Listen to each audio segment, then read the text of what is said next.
नमस्कार, मैं मनोज विश्नोई और इस रेड प्लस न्यूज़ पर आपका स्वागत है। भैराना धाम से लाइव हूं और मैं जिस जगह पर खड़ा हूं, ये जो डोम है वो हनुमान बेनीवाल की जनसभा के लिए बनाया गया है। मेरे पीछे की ओर तैयारियां चल रही है, आप देख रहे हैं। स्पीकर है वो मंच के ऊपर रखे जा रही हैं और कैमरामैन से कहूँगा कि झूम करके इसको ज़रूर बताएगा। कुछ कार्यकर्ता खड़े हैं और एक सनातनी धर्म का कपड़ा जिसको कहेंगे या जो सनातनी धर्म का प्रतीक है, उस कलर से इस पूरे डोम को सजाया गया है।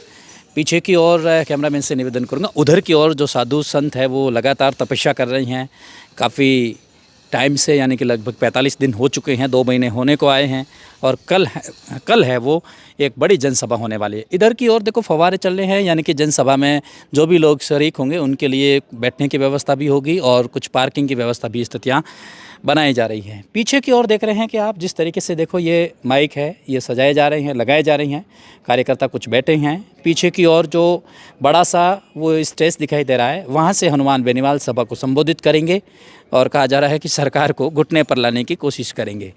कैमरामैन से ये भी निवेदन करूँगा कि ये जो रोड जा रही है, इस ज़मीन के लिए ही ये सब कुछ किया जा रहा है। सरकार इसको रिको में कन्वर्ट करना चाहती है। सरकार चाहती है कि इस पर कुछ इंडस्ट्रीज उत्पन्न हो। सरकार ये चाहती है कि यहाँ विकास के नए मॉडल आयाम हो, लेकिन साधु संत बार बार यही कह रही हैं कि यहाँ पर वनों की ये भूमि है और वनों के लिए होनी चाहिए, प्रकृति के लिए होनी चाहिए। और उधर जो ये पर्वत है, इस पर्वत की गोद में ये सारा इलाका छिपा हुआ है। हनुमान बेनीवाल के कुछ कार्यकर्ता भी आए हुए हैं। ये देखिएगा उधर स्कॉर्पियो गाड़ी है, पीछे नाम लिखा हुआ है हनुमान बेनीवाल। ऐसे तमाम उनके कार्यकर्ता यहाँ घूम रहे हैं, लगातार कोशिश कर रहे हैं कि इस पूरी की पूरी सभा के लिए कल की मॉनिटरिंग कर रहे हैं। इंटरेस्टेड बात यह है कि ये सुकून भरा इलाका है, क्योंकि आप देखिएगा कि वो जो पर्वत है ना उधर से, वो एक लंबी श्रृंखला है ये पर्वत की, और इस पर्वत की गोद में ये इलाका पूरा का पूरा आया हुआ है। और यहाँ पर वन थे, कहा जा रहा है कि सरकार ने इस वनों को उजाड़ करके समतल किया गया है। टेम्परेचर है वो 45 डिग्री का है। सरकार ये बार बार कोशिश कर रही है कि इसको रिको में कन्वर्ट करके इंडस्ट्रीज़ के एक नए आयाम स्थापित किया जाए। सीधा आरोप लगाया जा रहा है प्रेमचंद बेरवा, डेप्यूटी सीएम राजस्थान सरकार हठधर्मिता कर रही है। 45 दिनों के अंदर आप देखिएगा, सोच और समझ लीजिएगा कि चिकित्सा विभाग बार बार ये संदेश दे रही है, पोस्टर ग्राफिक के माध्यम से, वीडियो के माध्यम से अलग अलग संदेश दे रही है कि 45 डिग्री तापमान के अंदर घर से बाहर मत निकलिएगा, और अगर निकल रहे हैं तो कुछ खा पी करके निकलिएगा और छायादार इलाकों में रहिएगा। पहले के एपिसोड में आपको बताया कि इस 45 डिग्री जो टेम्परेचर है, इस 45 डिग्री टेम्परेचर के अंदर खुले आसमान तले चारों तरफ से भट्टियों के बीच में साधु संत इस वसुधैव कुटुंब के लिए, साधु संत इस पूरी प्रकृति के लिए, पूरे पर्यावरण के लिए, इन्वायरमेंटल स्थापित हो सके, इसके लिए लगातार वे खुले आसमान तले ध्यान योग की मुद्रा में बैठे हैं। शायद ये मैं मेरी ज़िंदगी में पहली बार देख रहा हूँ, और मैं भगवान से ये भी कोशिश करूँगा कि मुझे आखिरी बार ये ऐसा दृश्य दिखाए, क्योंकि जिस वक्त मैं इस शूटिंग कर रहा था, जिस समय मैं साधु संतों से बातचीत कर रहा था, मेरे कैमरे काम नहीं कर रहे थे और बार बार एक आ रहा था कि हेवी टेम्परेचर, हाई टेम्परेचर, बहुत ज़्यादा टेम्परेचर थे। और करीबन आधे घंटे रुकने के बाद सिस्टम वापस सेट होता है, हम फिर से कोशिश करते हैं। कुछ लोग मेरे साथ में भी जुड़े हुए हैं। डोम को सजाया गया है और कलर भी इंटरेस्टेड रखा गया है, सनातनी कलर रखा गया है। सनातन से संबंधित जो भी लोग हैं वे बार बार कह रहे हैं कि बीजेपी सरकार सनातन के पक्ष को लेकर के, सनातन की आड़ में राजस्थान में वोट पा करके डबल इंजन की सरकार बनाई। और आज साधु संत यदि खुले आसमान तले भट्टियों के बीच में तो तप कर रहे हैं, योग कर रहे हैं, निंदनीय है, सोचनीय है, चिंतनीय है, और समझने से ही इस इलाके का सुधार हो सकता है। हनुमान बेनीवाल कल आएंगे, लेकिन मैं कल फिर से बात कहूँगा, हनुमान बेनीवाल ने कल के दिन में मीडिया से बातचीत करते हुए एक बात बताई थी कि या तो मैं आंदोलन करना छोड़ दूंगा या फिर मैं सरकार को घुटने पर ले आऊँगा।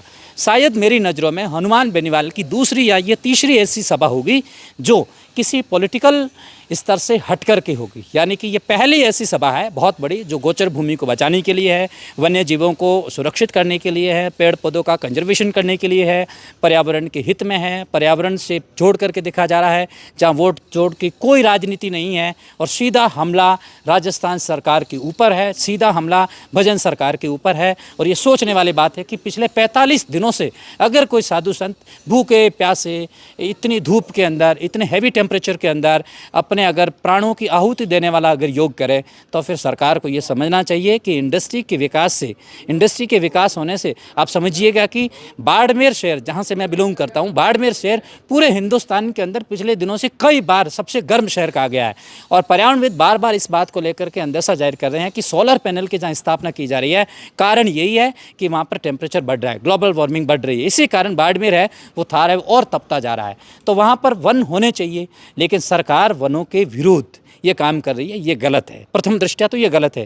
लेकिन कल जहाँ से मैं इस सभा के लिए आने वाला था, आज के दिन में मैं काफ़ी 10 किलोमीटर के आसपास आगे चला गया था, तो मैंने वहाँ जाते ही पूछा, मैंने कहा हनुमान बेनीवाल की सभा कहाँ है?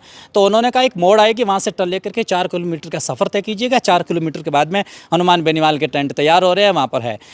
अब आप समझिएगा कि इस पूरे के पूरे आंदोलन की जो एक चिंगारी है वो 10 किलोमीटर की परिधि तक तो है ही है, लेकिन सत्ता के सिंहासन तक बैठे लोग भी इस पर नज़र रख रहे हैं, उनके कानों में भी है ये चीज़। अगर कल के दिन में कोई रिजल्ट नहीं आया और अगर खुदा ने खास्ता, भगवान करे ऐसा नहीं हो, किसी संत ने प्राणों की आहुति दे दी, तो सरकार के लिए ये स्थिति बहुत गंभीर होने वाली है। ये भी है कि जिस समय विधानसभा चलेगी, विधानसभा की पटल के ऊपर हनुमान बेनीवाल दहाड़ेंगे, जो लोकसभा के ऊपर कहूँगा और विधानसभा के ऊपर कांग्रेस को इस चीज़ को, मुद्दे को उठाना चाहिए और ये उठेगा, क्योंकि सीधा किसी मंत्री संतरी से एफिलेटेड ये मुद्दा नहीं है।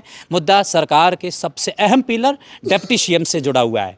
कहा जा रहा है कि रीको में कन्वर्ट करने का उद्देश्य ये है कि डिप्टी सीएम की ये खुद की ज़मीन है और वे अपनी निजी स्वार्थ के लिए इस पूरे पेड़ों की बलि दी जा रही है। 5 जून विश्व पर्यावरण दिवस है, 4-5 दिनों में आने वाला है, यकीन कीजिएगा। उससे पहले अगर राजस्थान के अंदर अगर ऐसे आंदोलन हो रहे हैं तो सरकार के लिए चिंता का विषय है। जिस सरकार जो सनातन को लेकर के वोट मांग करके आ गई है, डबल इंजन की सरकार है, राष्ट्रवादी सरकार है, लेकिन संत यहाँ बैठे हैं, वे कह रहे हैं कि इस तरीके से आप राष्ट्रवादी नहीं हो सकते हैं।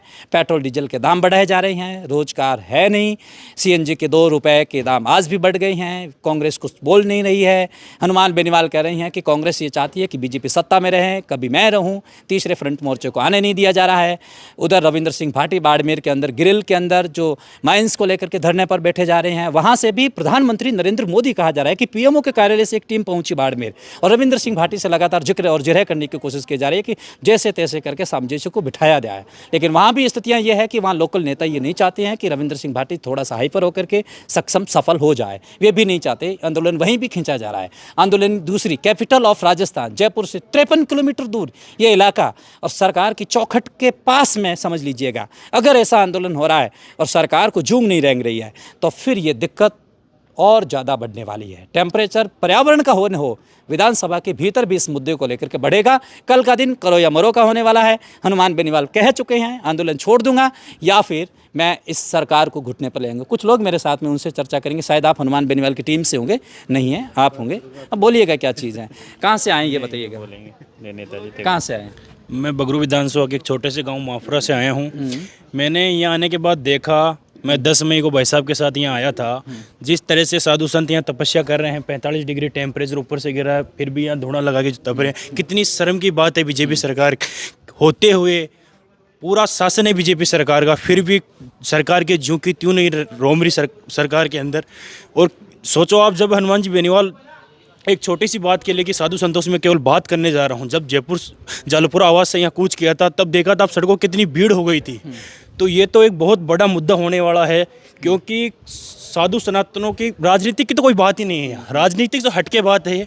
साधु संतों का सम्मान है, पर्यावरण बचाने की बहुत बड़ी बात है। कितने आप देखो भाई साहब, कितने बड़े डूंगरों को काटा गया है, क्या नाश किया गया है इस वातावरण का।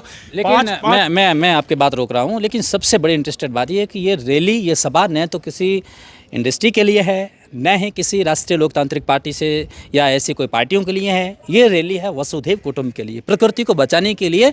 ये कहा जा रहा है ना कि दक्षिण अमेरिका के अंदर अमेजन जंगल है, वो दुनिया का 20% ऑक्सीजन देता है, 20% ऑक्सीजन का प्रोडक्शन करता है अकेला, इसीलिए द लंग्स ऑफ अर्थ कहेंगे। लेकिन आज हिंदुस्तान के अंदर, जब हिंदुस्तान आज़ाद हुआ था उस समय वनों की संख्या कितने प्रतिशत थी और आज हिंदुस्तान के अंदर वनों की संख्या कितने प्रतिशत है। यानी कि सरकार को चलाने वाले, यानी कि जब बाढ़ ही खेत को खाए तो खेत बेचारा क्या करे। मेरे साथ में कुछ और भी लोग हैं। सबसे पहले मैं आपका नाम जानने की कोशिश करूँगा और आप यहाँ कितने दिनों से हैं? मैं रामदास स्वामी हूँ और दौसा जिला और महुआ तहसील से हूँ। और कम से कम यहाँ हमको हो गए 45 दिन से ज़्यादा। और टेम्परेचर भी बहुत ज़्यादा हावी है। और साधु संतों की तो एक ही मांग है कि ये हमको ये रिको नहीं चाहिए। जैसे पहले पर्यावरण था वैसे ही जंगल, वैसे ही वृक्ष, और ये ज़मीन 500 साल पुरानी। दो स्थिति है। पहली स्थिति 45 दिनों के अंदर राजस्थान सरकार के कई प्रतिनिधिमंडल ने कई दफ़ा बातचीत की, एक भी बात का कोई सॉल्यूशन नहीं निकला। दूसरी स्थिति है कि कल सभा होगी। इन दोनों के बीच में सरकार को ये सोचना चाहिए कि अगर 45 दिनों के अंदर कोई बीच का रास्ता उत्पन्न किया जा सके, कोई समाधान किया जा सके, तो कल की ये सभा नहीं होती। सरकार के लिए ये प्लस पॉइंट नहीं है, सरकार के लिए माइनस पॉइंट है। इस बात को आप स्वीकार? क्यों सरकार बात माने तो पहले मान सकती थी, और अब तो पूरा समय ख़त्म हो चुका है। साधु संतों और इतने जितने कम से कम भी रोज़ाना 200-500 आदमी आते जाते देखते हैं, लेकिन सरकार के भी आदमी आते, बस वो प्रलोभन देते हैं कि तो इतनी ज़मीन आपकी 135 बीघे, उसमें से 800 बीघे हो गई, उसमें से आधी ज़मीन हमारे को दे दो और आधी आप रख लो। लेकिन हमारा तो एक ही उद्देश्य है, हमारे दादू मोक्ष धाम है, हमारी पूरी संपत्ति है दादू दयाल जी के नाम। इसको हमको जरूरत नहीं हमारे नाम करो, दादू वन तपोवन के नाम से कल करी वो जाए। बात मैं समझ गया कि संतों ने पहले भी कहा था संग्रहालय बना दीजिएगा, म्यूजियम बना लीजिएगा, कोई यूनिवर्सिटी बना लीजिएगा, दादू से एफिलेटेड चीज़ें रिसर्च के लिए बना दीजिएगा, सारी चीज़ें हमें मंजूर हैं। लेकिन इंडस्ट्रीज़ को आप उत्पन्न कर रहे हैं, ये गलत है। ये हमको बिल्कुल ही नकारात्मक है। हम नहीं चाहते कि यहाँ रिको ही अगर रहे। कल के दिन में इस हैवी, देखो टेम्परेचर तो बढ़ने वाला है, जो भी पर्यावरणविद है वो बार बार संकेत दे रहे हैं कि आने वाले दिनों में जो तपीस है वो बढ़ेगी। लेकिन अगर कोई जो साधु संत भट्टियों के बीच में बैठे हैं, जिस एक योग कर रहे हैं, अगर कल को दिन भगवान ने अगर ऐसा हो उनके साथ में कोई अनहोनी हो जाए और वे अपने प्राण त्याग दे, तो राजस्थान के अंदर कितना बड़ा हंगामा, आंदोलन, जनसभा सब कुछ होगी। आप इसकी परिकल्पना कर रहे हैं? और ज़्यादा आंदोलन होगा, और इसका जिम्मेदार बीजेपी सरकार है। डबल इंजन सरकार ठेठ केंद्र तक जाएगा इसका असर। यानी कि लक्ष्य बहुत अटल है। अब जो भी होने वाली है वो देखते रहना। लेकिन बात वही है, मैं फिर से कहूँगा, धारा नहीं रोक सकती चट्टानों से, सागर उसका अभिनंदन करेगा। साधु संत कह रहे हैं कि उनके पास हठ धर्मिता का योग है, तो हमारे पास भी अटल योग है। हम भी नीडर है, हम भी कर्तव्य से कभी भी परे नहीं है, हम भी नियमों के ऊपर चल करके इस प्रकृति को, इस पर्यावरण को बचाने के लिए कोशिश करेंगे। कैमरे के पीछे मेरे दोस्त जैक्स, मैं मनोज विश्नोई, भैराणा धाम, रेड प्लस न्यूज़ से जुड़ने के लिए बहुत शुक्रिया।